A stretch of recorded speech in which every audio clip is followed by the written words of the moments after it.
BJP-യിൽ ഭിന്ന അഭിപ്രായവും ഗ്രൂപ്പിസവും ഉണ്ടോ? ഇതുവരെ കാര്യമായി അങ്ങനെയുള്ള വാർത്തകളൊന്നും കേട്ടിട്ടില്ല. ദേശീയ മാധ്യമങ്ങളൊന്നും അങ്ങനൊരു വാർത്ത പുറത്തു വിട്ടിട്ടുമില്ല. ഭിന്ന അഭിപ്രായം ഉന്നയിക്കുന്നവരെ ഒതുക്കുന്നതിനെക്കുറിച്ചുള്ള ചർച്ചകൾ അടുത്തിടെ ദേശീയ നേതൃത്വത്തിൽ ഉയർന്നിരുന്നതായി ചില റിപ്പോർട്ടുകൾ പുറത്തു വന്നിരുന്നു. UP മുഖ്യമന്ത്രി യോഗി ആദിത്യനാഥിൻ്റെയും കേന്ദ്രമന്ത്രി നിതിൻ ഗഡ്കരിയുടെയും പേരുകളായിരുന്നു ആ ചർച്ചകളിൽ കേട്ടത്. നിതിൻ ഗഡ്കരിയെ തോൽപ്പിക്കാൻ പ്രധാനമന്ത്രി നരേന്ദ്രമോദിയും കേന്ദ്രമന്ത്രി അമിത്ഷായും മഹാരാഷ്ട്ര ഉപമുഖ്യമന്ത്രി ദേവേന്ദ്ര ഫട്നാവിസും പ്രവർത്തിച്ചുവെന്ന് ശിവസേന നേതാവ് സഞ്ജയ് റാവത്തിൻ്റെ ആരോപണം കൂടി പുറത്തു വന്നതോടെ ഈ ചർച്ചകൾക്ക് ചൂടുപിടിച്ചു. ശരിക്കും ഇതൊക്കെ വെറും ഊഹാപോഹങ്ങൾ തന്നെയാണോ? അതോ നിതിൻ ഗഡ്കരിയും മോദി ഷാ കൂട്ടുകെട്ടും തമ്മിൽ ഒരു ആഭ്യന്തര മത്സരം നടക്കുന്നുണ്ടോ?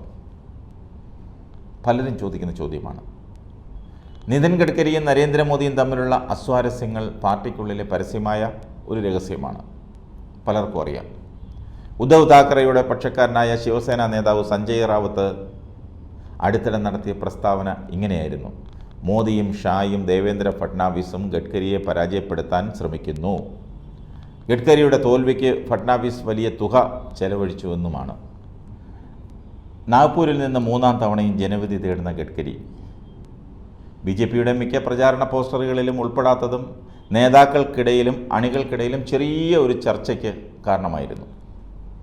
കൂടാതെ ലോക്സഭാ തെരഞ്ഞെടുപ്പിൻ്റെ പ്രചാരകരുടെ പട്ടികയിൽ നിന്നും ഗഡ്കരിയെ ഒഴിവാക്കിയതും മറ്റൊരു കാരണമായിരുന്നു. 2019 തെരഞ്ഞെടുപ്പിൽ BJP-യുടെ താരപ്രചാരകരിൽ ഏറ്റവും പ്രധാനപ്പെട്ട നേതാവായിരുന്നു ഗഡ്കരി. എന്നാൽ ഇന്നെല്ലാം മാറി. കഴിഞ്ഞ കുറച്ച് കാലങ്ങളായി മോദി ഷാ കൂട്ടുകെട്ടിൻ്റെ റഡാറിൻ്റെ കീഴിലാണ് ഗഡ്കരി. മോദിക്ക് പകരക്കാരനായ ഗഡ്കരി ദേശീയ നേതൃത്വത്തിലേക്ക് എത്തണമെന്ന ചർച്ച ഒരു കാലത്ത് സജീവമായിരുന്നു.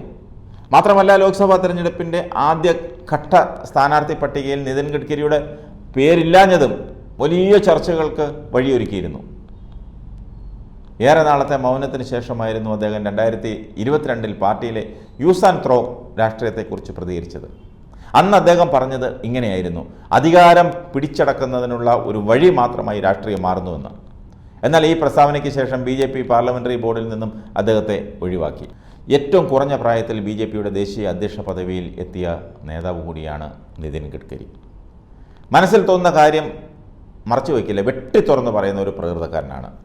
പ്രധാനമന്ത്രി നരേന്ദ്രമോദിയോട് പോലും അങ്ങനെ തന്നെയാണ്. അതുകൊണ്ട് തന്നെ മോദി ഷാ കൂട്ടുകെട്ടിന് പുറത്തായിരുന്നു ഗഡ്കരി. നമുക്ക് ഊഹിക്കാവുന്നേ ഉള്ളൂ. പാർട്ടിയിലെ ഗുജറാത്ത് ലോബിയോട് എന്നും എതിർപ്പ് പ്രകടിപ്പിക്കാറുള്ള നേതാവാണ് ഗഡ്കരി.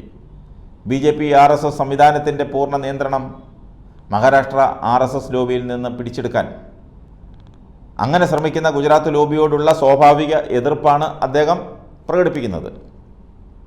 വ്യാവസായിക പദ്ധതികളും സാമ്പത്തിക പദ്ധതികളും മഹാരാഷ്ട്രയിൽ നിന്ന് ഗുജറാത്തിലേക്ക് മാറ്റുന്നത് മഹാരാഷ്ട്രയിലെ ഗുജറാത്തി ആധിപത്യത്തിൻ്റെ നേരിട്ടുള്ള ഫലമാണെന്നാണ് ഒരു വിഭാഗം ആരോപിക്കുന്നത്.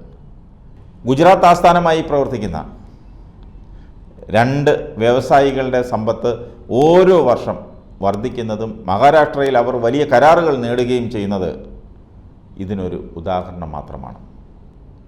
രാജ്യത്തെ വിമാനത്താവളങ്ങളും വമ്പൻ ഫാക്ടറികളും ഗുജറാത്ത് ആസ്ഥാനമായി പ്രവർത്തിക്കുന്നവരുടെ കൈകളിലുമാണ്. മഹാരാഷ്ട്ര മുഖ്യമന്ത്രി സ്ഥാനം ഗഡ്കരിക്ക് നൽകണമെന്ന ചർച്ച നടന്നപ്പോൾ ഇത് നിഷേധിക്കപ്പെട്ടതും ഈ കാരണങ്ങൾ കൊണ്ടാണ്. ഒരു രാഷ്ട്രീയ നേതാവിനെ കൂടാതെ വിജയിച്ച ഒരു ബിസിനസ്സുകാരൻ കൂടിയാണ് ഗഡ്കരി. വലിയ ബിസിനസ് സാമ്രാജ്യമാണ് അദ്ദേഹത്തിനുള്ളത്. അതുകൊണ്ട് തന്നെ RSSൻ്റെ ഏറ്റവും വലിയ സാമ്പത്തിക സ്രോതസ് ഗഡ്കരിയാണെന്ന് വേണമെങ്കിൽ പറയാം. തൻ്റെ മണ്ഡലത്തിൽ തന്നെ പിന്തുണയ്ക്കുന്ന വോട്ടർമാർ പട്ടികയിൽ നിന്നും അപ്രത്യക്ഷമായെന്നാണ് തെരഞ്ഞെടുപ്പ് റാലിയിൽ നിതിൻ ഗഡ്കരി മുതിർന്ന മാധ്യമപ്രവർത്തകരോട് പറഞ്ഞത്. ഇതിനർത്ഥം വേറൊന്നുമല്ല, അദ്ദേഹത്തിന് ലഭിക്കേണ്ട വോട്ടുകൾ നഷ്ടമാകുമെന്നാണ്. ഗഡ്കരിയെ സംബന്ധിച്ച് ഈ തെരഞ്ഞെടുപ്പ് വളരെ നിർണായകമാണ്. ഒരു വശത്ത് അദ്ദേഹം തൻ്റെ അഭിമാനം പോലും നോക്കാതെ റോഡ്, അടിസ്ഥാന സൗകര്യങ്ങളുടെ വാഗ്ദാനത്തിൽ ശ്രദ്ധ കേന്ദ്രീകരിച്ചു. വർഗീയ പരാമർശങ്ങൾ പരമാവധി ഒഴിവാക്കി ഒരു ക്ലീൻ ഇമേജ് ഉണ്ടാക്കിയെടുക്കാൻ അദ്ദേഹം ശ്രമിച്ചു. അതിനിടെ അദ്ദേഹം പാർട്ടിയിൽ സ്വന്തം സ്ഥാനാർത്ഥിത്വത്തിൻ്റെ വിത്ത് നിശബ്ദമായി പാകി. മോദി ഷാ ജോഡിക്ക് പകരമായി മറ്റൊരു ശക്തി കേന്ദ്രം കെട്ടിപ്പടുക്കാൻ യോഗി ആദിത്യനാഥുമായും RSS പിന്തുണയുള്ള മുതിർന്ന നേതാക്കളുമായും സഖ്യമുണ്ടാക്കി.